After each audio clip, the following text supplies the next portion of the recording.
নমস্কাৰ দৰ্শকসকল আপোনালোক সকলোকে অমূল্যবাণীলৈ স্বাগতম জনাইছো।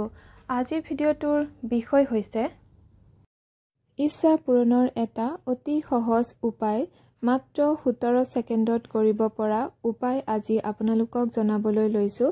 মাত্ৰ উপায়টো কৰোতে আপোনালোকে 17 ছেকেণ্ডৰ বাবে টাইমাৰ অন কৰি ল'ব মোবাইলত।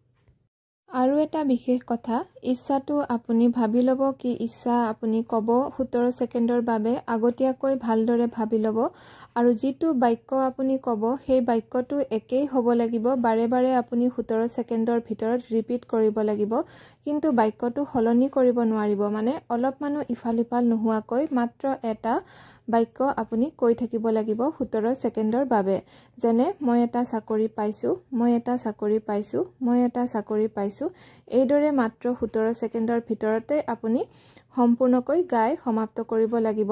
যেইবাৰ পাৰে সেইবাৰে গাব 17 ছেকেণ্ডৰ ভিতৰত। তাৰ পিছত আপুনি থেংক ইউ ইউনিভাৰ্ছ বুলি কৈ সামৰিব।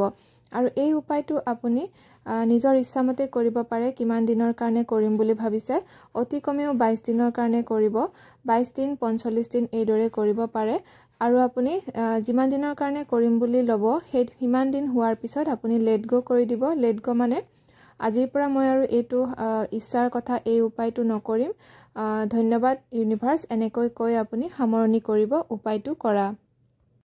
উপায়টো যিকোনো এটা নিৰ্দিষ্ট সময়ত প্ৰতিদিনে কৰিব আৰু যিকোনো বাৰৰ পৰা আৰম্ভ কৰিব পাৰিব। আজিৰ ভিডিঅ'ৰ ইমানতে সামৰণি মাৰিছো। ধন্যবাদ।